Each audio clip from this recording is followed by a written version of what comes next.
How does a man lose a $47 million home and his two sons, then end up checking doors at night like he never mattered? Why did an elderly stranger grab my arm during a medical emergency and ask for my mother's maiden name like it was the only thing that mattered? And how did one phone call 3 days later turn my quiet life into a courtroom-level problem? My name is Owen Price. I am 34 years old. I work nights as a security guard in a downtown office tower. It is not the life I planned. It is not even the life people think I deserve. But it is honest work. It is quiet work. And quiet is what I needed after everything fell apart. My shift starts when most people are finishing dinner. I put on the same dark uniform. I clip on my badge. I check the radio. I take a slow breath before I leave my small studio. I do not have much space. I have a couch that folds out. I have a small table that holds my bills. I keep my work boots by the door. I keep my thoughts to myself. The office tower looks clean from the street. Glass, metal, bright lights. Inside, it is marble and polished floors. The lobby smells like lemon cleaner and cold air from the vents. The front desk has a computer, a visitor log, and 2 screens that show camera feeds. I sit behind it like a piece of furniture. Most people do not look at me. Some look through me. At the start of each shift, I do a routine walk. I check the doors. I check the stairwells. I check the loading entrance. I check the elevators. Everything has a simple rule. Doors stay locked. Badges must scan. Visitors must sign in. If anything is wrong, I report it. There is no drama in the rules. That is why I like them. People are different. People bend rules when they think rules are for someone else. Near the end of the workday, the last wave of employees leaves. Some are tired. Some are loud. Some are already looking at their phones as they walk. A few stop to ask for directions. Most do not. I see the patterns. People in suits walk fast and speak loud. People in service uniforms move quietly and avoid eye contact. Contractors push carts and nod at me like we share the same kind of day. I nod back. My supervisor, Mr. Carden, likes to remind me where I stand. He is in his early 50s. He wears a belt that looks new every week. He checks my posture more than he checks the building. That night, he came by the desk and asked if I was awake. He said it in a tone that made it sound like a joke, but it was not a joke. He pointed at the cameras and said I needed to be sharper. He reminded me that there were other people who wanted my job. I told him I understood. I told him I would stay alert. I kept my voice even. I did not argue. I learned a long time ago that some people feed on reactions. He walked away satisfied. He liked feeling big in a quiet place. Around 9, the building gets still. The lobby lights stay bright, but the energy changes. You can hear your own steps. You can hear the elevator cables. You can hear the soft click of doors closing in offices on higher floors. I watch the cameras. Most screens show empty hallways. A cleaning crew moves floor to floor. A delivery driver leaves through the loading entrance. A few late workers still sit at their desks upstairs. Close to 10, a group of executives returned through the main doors. They were dressed like they still wanted the day to notice them. Their laughter filled the lobby. Their shoes were loud on the marble. They spoke about money, trips, and people they seemed to enjoy looking down on. They did not speak to me. They stood close enough that I heard everything, but they acted like I did not exist. One of them looked at the camera screens and asked if we really needed all this security for a building like this. Another one said it was a liability thing and they had to do it. Then they laughed again. They talked about how easy it must be to sit at a desk all night. I kept my eyes on the monitor. My hands stayed still. I did not give them anything. Sometimes I wonder if people know how much a quiet person notices. I notice every face that pauses before the cameras. I notice every door that closes too slowly. I notice who treats staff like air. That matters later, even when people do not believe it matters now. At around 11, the front doors opened again. A small group entered. They were dressed like they were coming from an event.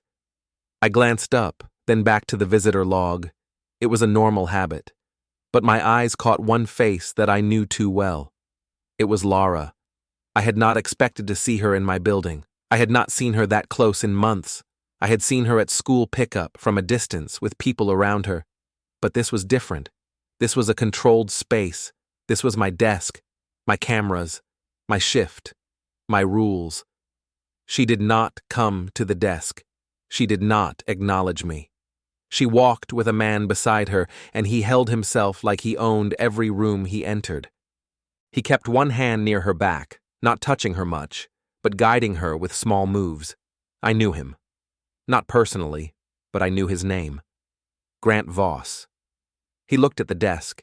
He looked at the cameras. He looked at me like I was part of the wall. His eyes moved on. Laura's eyes stayed forward. Her face was calm, too calm, like she had trained it. They entered the elevator bank. A moment later, the elevator doors closed, and the lobby became quiet again. I sat there and felt something old rise in my chest. Not anger, not a desire to cause trouble. It was a simple fact. My past was walking through my present like it had the right to do that. I told myself to focus. I watched the elevator indicator. I watched them disappear into a private floor. I wrote the time down in my log the way I always do. That was another thing about quiet work. It teaches you to document. It teaches you to write facts, not feelings. After midnight, I took my second patrol. The service halls smelled like cardboard and paint. The loading entrance had metal doors with strong locks. I checked the latch, the camera angle, and the exit bar. Everything was fine. When I returned to the lobby, the air felt colder. The vents were louder. The building was still. Around 1 a.m, the main doors opened again. But this time it was not a confident group with laughter. It was one man, moving slow and unsteady. He looked older than most late visitors. His hair was thin and white. His coat was buttoned wrong. His face was pale under the bright lights. He stepped inside like the floor was moving. I stood up and walked around the desk. I asked if he needed help. He did not answer right away. His eyes moved around, not focusing. Then his knees bent a little, like he was losing balance. I moved closer. He reached out and gripped my forearm with more strength than I expected. His hand was cold. His fingers pressed hard, like he was trying to hold on to something important. His eyes locked on my face. He looked at me like he had seen me before, but not in this place. He said I looked exactly like someone he knew long ago. His voice shook. He asked a question that did not match the moment, like it had been waiting inside him for years. He asked for my mother's maiden name. For a second, my mind went blank. Not because I did not know the answer. I knew it. I had said it on forms. I had said it to myself when I missed her. But I did not understand why a stranger would ask for it in the middle of a moment like this. He kept holding my arm. His breathing looked hard. His eyes filled with tears that did not fall. He repeated the question, like it was urgent, like it was the only way to make sense of what he was seeing. I told him the name. The change in his face was immediate. His mouth opened like he wanted to say more than one sentence at once. His eyes softened. His grip tightened, then loosened. He looked relieved and stunned at the same time. He said he had been looking for me for 34 years. My stomach turned. My thoughts ran in a tight circle. I wanted to ask who he was. I wanted to ask how he knew that name. I wanted to ask why he was searching for me. But he was not steady. His body swayed. His eyes fluttered like he was fighting to stay present. I guided him to a chair near the desk. I kept my voice calm. I called for help on the radio. I asked the building's emergency contact to call medical services. I kept one hand near his shoulder, ready in case he fell. He tried to speak again. He started a sentence about who he was to me. He got as far as saying he was my... and then he stopped. His mouth moved, but the words did not come out. He leaned back and closed his eyes for a moment. I watched his chest rise and fall. It looked uneven. I felt a strange pressure in my own chest, like the air had become thick. Within minutes, responders arrived. 2 people in uniforms came in fast with a bag and a stretcher. They spoke to him in short, practiced phrases. They asked his name. They asked if he could hear them. They checked his pulse and his breathing. They worked quickly and professionally. I stepped back. I gave them space. I told them what I saw. I told them what he said to me. I kept it factual. Time, movement, words. One of them asked if I knew him. I said I did not. That was true. I did not know him, not in any normal way. As they lifted him onto the stretcher, his eyes opened again. He looked at me once more. His gaze held something heavy, like regret and hope mixed together. He reached one hand toward me, but it did not go far. The responders guided him out through the doors and into the night. The lobby lights stayed bright. The marble floor stayed clean, but the air felt different after that. I went back behind the desk. My hands trembled a little. I folded them together until they stopped. I wrote an incident report. I wrote the time he entered. I wrote his appearance. I wrote what he asked and what I answered. I wrote that medical services arrived and took over. I did not write what I felt, because feelings are not part of the report, but feelings were part of me. The rest of the shift moved slowly. I watched the cameras, but my mind kept returning to the same question. Why my mother's maiden name? Why 34 years? Why now, in my lobby, during my shift? When my shift ended, the sky was still dark. I walked to my car with stiff legs. The cold air cleared my head a little. The city looked empty in the early hours. Streetlights reflected on wet pavement. At home, I took off my boots. I placed my keys on the table. I washed my hands and stared at my reflection for longer than normal. I looked tired. I looked like a man who had been carrying a story he did not fully understand. I sat on the edge of my couch and tried to slow my breathing. Then my phone lit up. It was an unknown number. No name, no message, just a call. I watched the screen until it stopped ringing. I did not answer. Not because I was afraid, because I did not trust my voice yet. I did not know what I would say. I did not know what I would hear.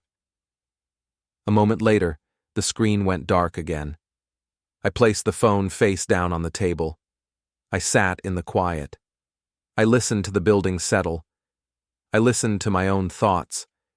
And for the first time in a long time, I felt that the story I had been living was not finished. When people see me in a security uniform, they make a quick story in their head. They think I always lived like this. They think I failed early and never recovered. They think I am the kind of man who stays quiet because he has nothing to say. I used to live in a California estate that looked like it belonged on a magazine cover. Tall gates, long driveway, a view that made visitors stop talking for a second. Inside, there were high ceilings, bright rooms, and wide glass doors that opened to a yard that felt like a private park. When you stand in a place like that, people assume you are strong. They assume you are in control. They assume you earned it. I learned fast that a building can look solid while the people inside it are not. I met Lara when my life was moving upward. I was not flashy, but I was steady. I worked long hours. I handled details well. I liked plans, lists, and deadlines. Lara liked energy, attention, and moments. She could walk into a room and people turned their heads without thinking. I saw that as confidence. I did not see it as a need. In the beginning, she liked that I was calm. She told me my calm made her feel safe. She said I listened. She said I did not play games. I believed that meant we were a good match. I did not understand yet that some people love calm only until it stops serving their image. When we married, I thought we would build a life that was quiet inside, even if it looked big outside. We had 2 boys, Noah and Eli. The first years with them were hard and beautiful. I changed diapers, warmed bottles, and walked the halls at night when one of them could not sleep. I went to work tired and came home to do it again. I did not complain much. I thought that was what being a father meant.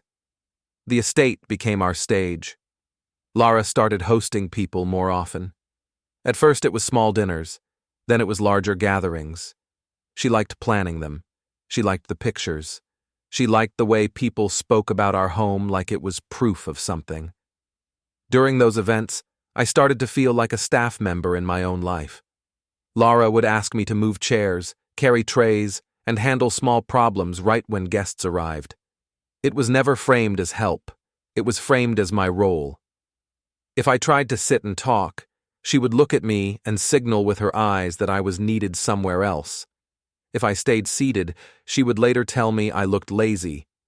She said guests noticed everything. Over time, the comments became sharper. She started saying I was too serious. She said I did not know how to be fun. She said other men knew how to lead a room, and I looked like I was hiding. She did not call me names. She did not need to. The tone did the work. People around her followed her lead. Some friends would talk over me like I did not finish a sentence. Some men would shake my hand and then talk to Lara like I was a driver waiting outside. I stayed polite. I told myself it did not matter. I told myself the important part was the boys and the home. That was my mistake. When you keep accepting small disrespect, people stop seeing it as small. They see it as normal. As the boys got older, Lara began shaping how they looked at me too. It was never direct. It was little things. She would laugh when I packed their lunches carefully. She would say I was doing it like a clerk. She would tell the boys that Dad was always worried and always planning. She said it like a joke, but jokes train people. The boys did not mean harm. They were kids. They repeated what they heard. When Noah started calling me careful instead of strong, I felt it in my chest. I still kept my voice calm. I did not correct him in anger. I just tried to show him what steady love looked like. Then Grant entered our world. Lara first described him as someone who helped her stay healthy and focused. She said he was disciplined and motivated. She said he understood goals. I did not care about that at first. I thought it was good if she had support. But I noticed how she spoke about him. Her voice changed. Her eyes lit up in a way I had not seen in a long time. When he was at the house, she moved differently. She laughed louder. She stood taller. She would repeat his advice as if it was a rule. Grant treated the estate like a place he belonged. He would walk through rooms without asking. He would speak to staff with a tone that expected obedience. When he spoke to me, he acted like he was giving instructions, not having a conversation. At first, I tried to be civil. I told myself I was being mature. I told myself the boys deserved peace. I told myself I did not want conflict in front of them. Grant saw that and took it as permission. One afternoon, we were in the kitchen, and the boys were at the counter doing homework. Grant came in talking about strength and respect. He said men had to set the tone in a home.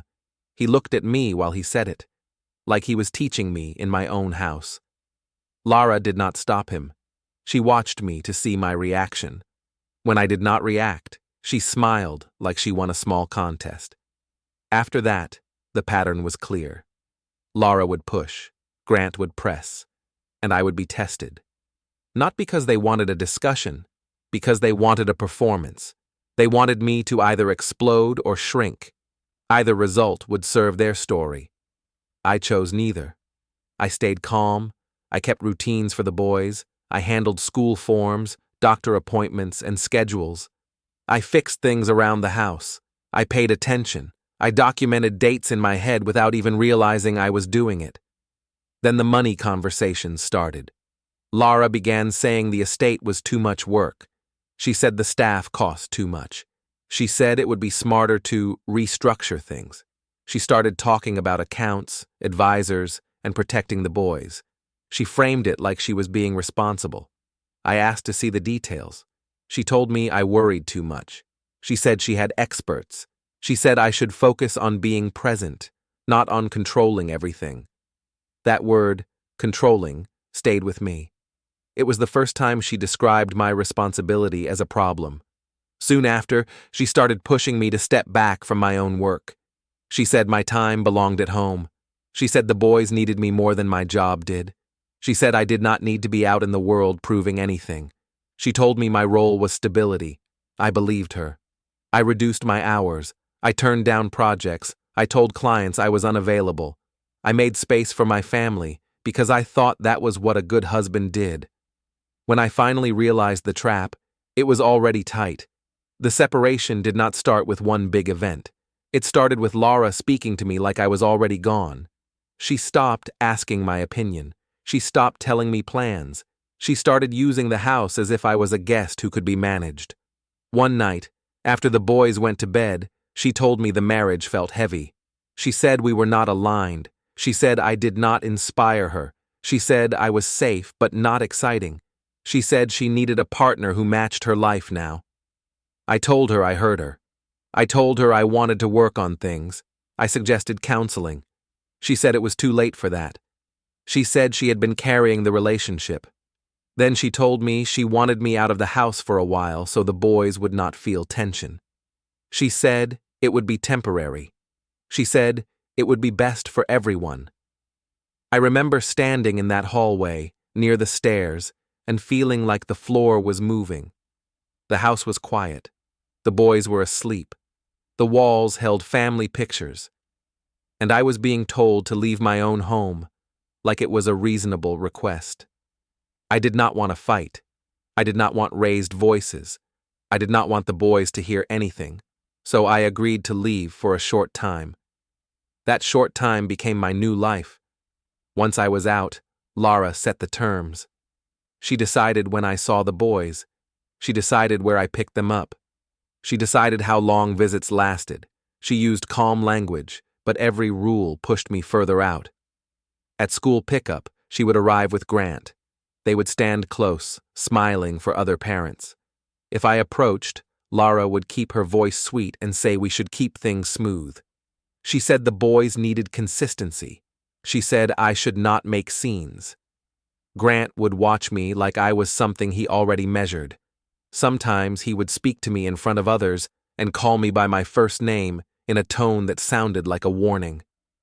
He did not threaten me directly. He did not need to. He relied on the setting, the people watching, and Laura's calm mask. I started living in a small studio because it was all I needed and all I could justify. I told myself it was temporary. I told myself I would rebuild. I told myself the important thing was staying close to the boys, even if I could not control the schedule. Then Laura hit the part that still burns when I think about it.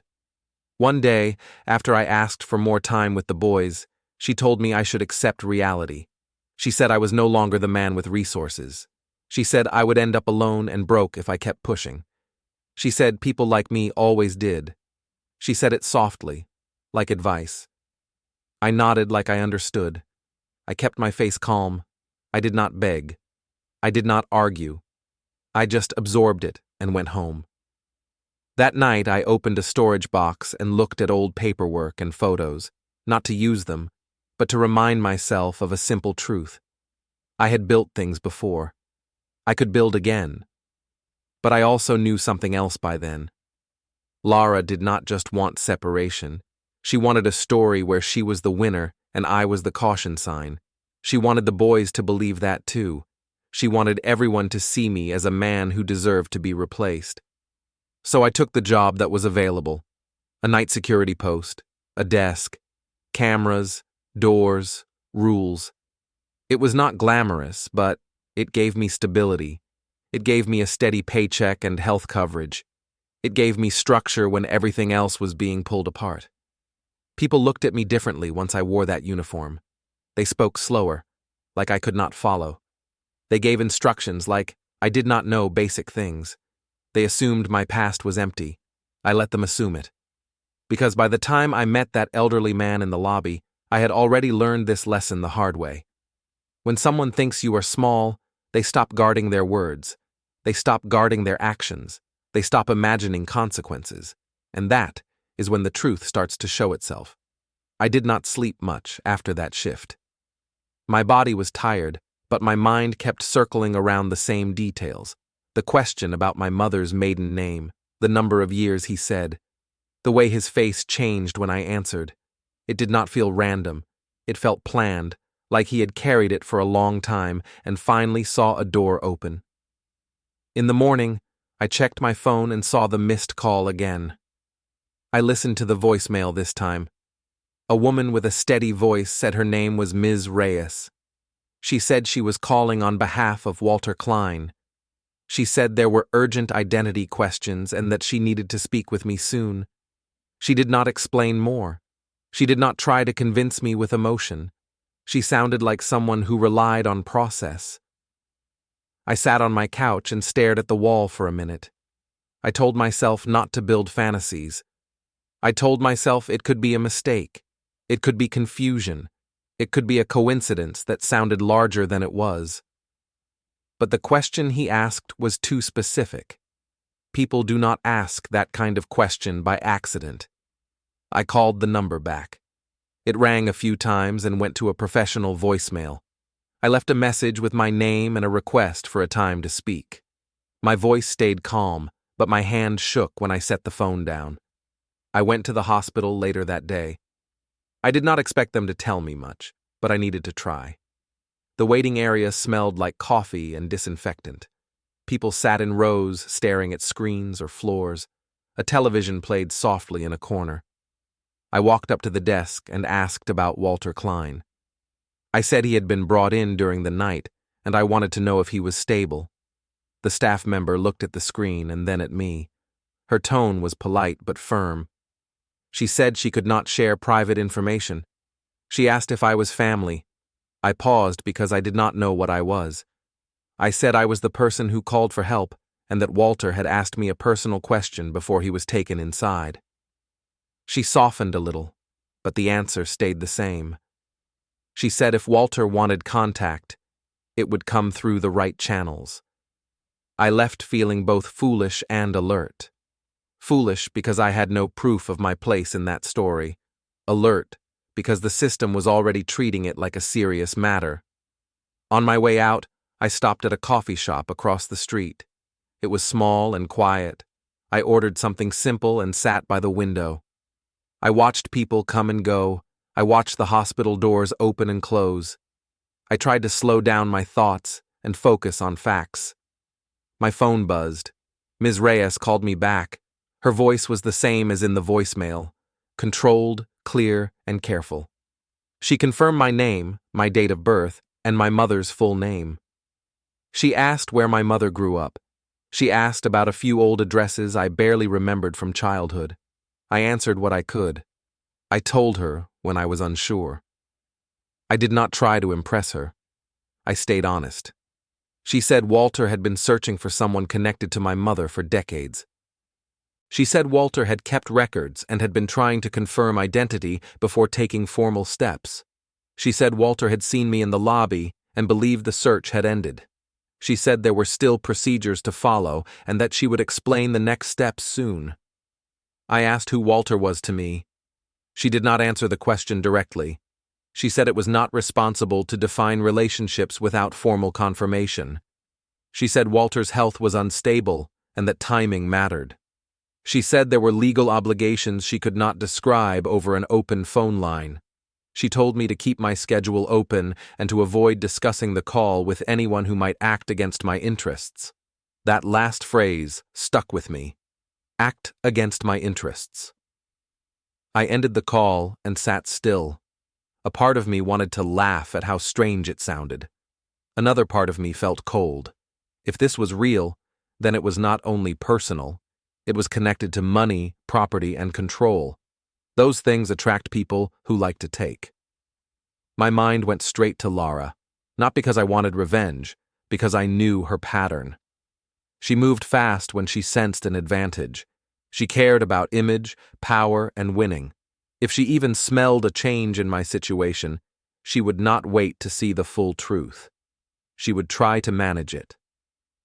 That afternoon, I went to school pickup. I had a scheduled window for seeing the boys. I arrived early and stood where I always stood. I kept my hands in my pockets. Parents clustered in small groups. I recognized a few faces. Some nodded. Some avoided eye contact. People pick sides even when they pretend they do not. Lara arrived with Grant again. They stepped out of a clean vehicle like it was part of a routine. Lara looked polished. Grant looked like he enjoyed being seen. He carried himself with the kind of confidence that expects a room to rearrange itself. Noah and Eli ran out when they saw their mother. They hugged her fast, then looked at me like they were checking for permission to be happy about both. That look hurt more than any sharp comment. It was the look of kids trying to keep peace between adults. Lara spoke to me in a soft tone and acted like we were friendly. She said the boys had activities coming up. She said the schedule needed to be adjusted. She presented it like a decision already made. When I asked for my full time, she responded like I was being difficult. She suggested I should be grateful for what I got. Grant stood a few steps away, smiling slightly. He watched my face like he was waiting for a crack. When I stayed calm, he stepped closer and spoke in a low voice meant for me, but loud enough that a few parents could hear. He implied the boys needed stability and that my life looked uncertain. He implied I should accept the new reality and stop making things tense. I did not respond the way he wanted. I did not raise my voice. I did not step toward him. I just looked at him for a moment and then looked back at Lara. I said I would follow the agreed schedule. I said I expected the boys to be ready on time. I said we could discuss changes through proper channels. Lara's expression tightened. She did not like the phrase proper channels. She liked control, not process. The boys climbed into my car. They were quiet at first. Noah asked if everything was okay. I told him everything was okay. I told him adults sometimes disagree about plans, but that was not his job to carry. I asked about school. I asked about friends. I kept my voice steady and normal. I wanted the car to feel safe.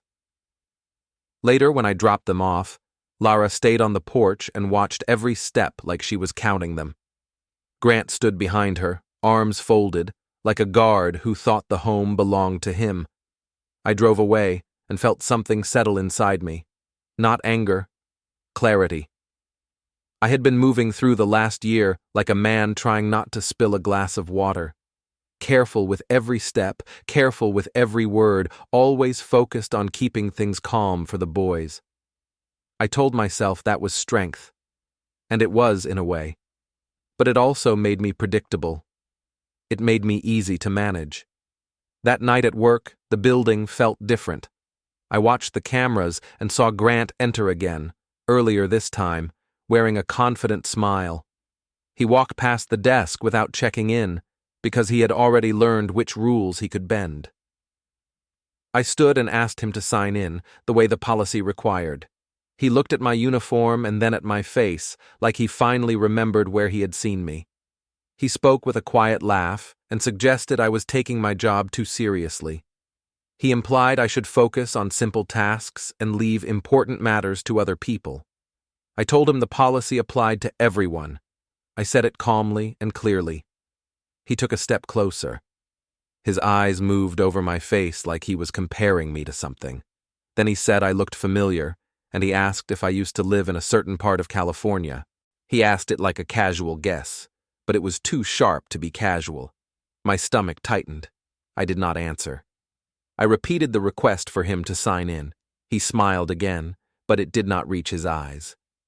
He signed his name with a quick hand and walked to the elevators as if he had already won. I watched him go and felt the pieces connect in my mind. Lara and Grant were not only trying to keep the boys, they were trying to keep me small. They were trying to keep me out of any room where truth could be measured. And now, there was a new variable in my life, one they did not control. When my shift ended, I went home and opened my storage box again. I pulled out the old photo of my mother. I looked closely at her face, her posture, the way she held her shoulders. She looked young, but her eyes looked tired, like she knew more than she said. I found a small envelope tucked under the photo. It was not a formal letter. It was a note she had written to herself, a list of names and dates. I had seen it before and never understood it. Now it felt heavier in my hands. I did not show it to anyone. I did not send it to anyone. I simply placed it in a plain folder and wrote a few dates on the front, the way I would for a work file. I started a timeline, not because I wanted drama, but because I wanted reality. I wanted to know what happened and when. I wanted to stop guessing. I backed up my phone messages. I saved the schedule texts.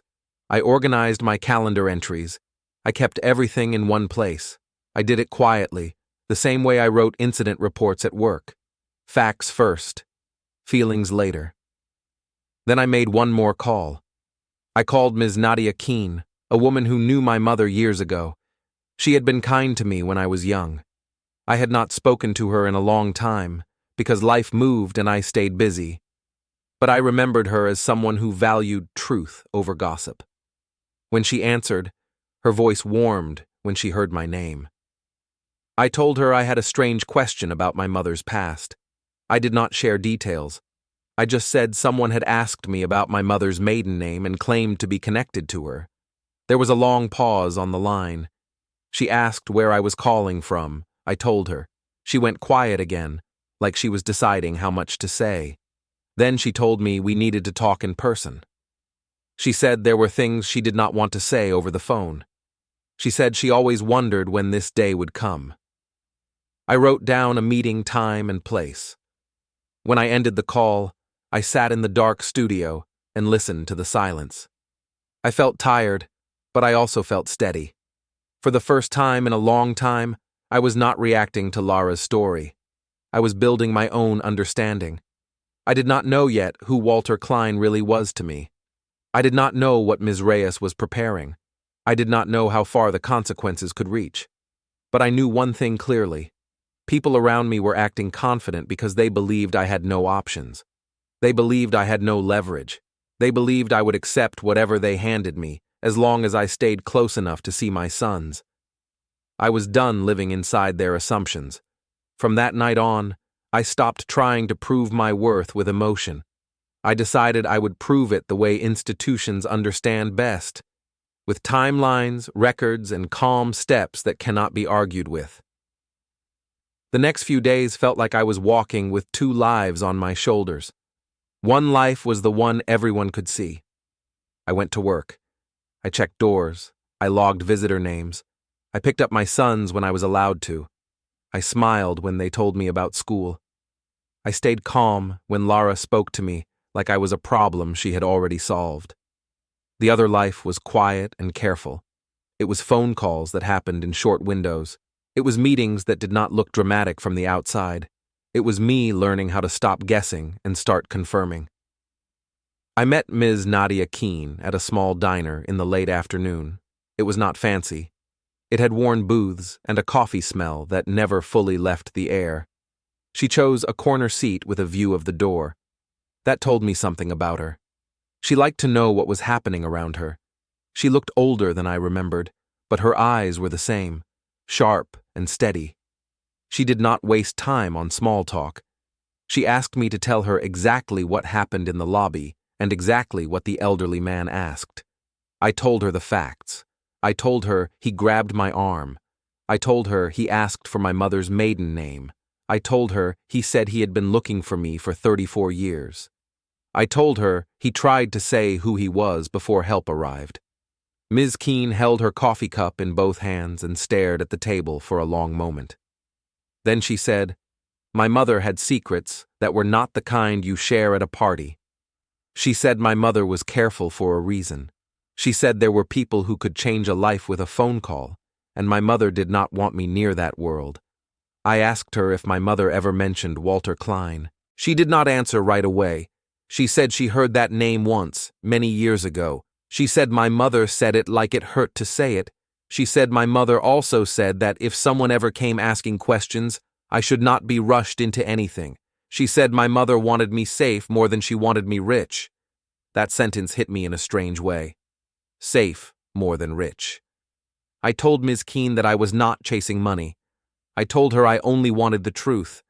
I told her I wanted to protect my relationship with my sons and stop being treated like I was nothing. Ms. Keene nodded.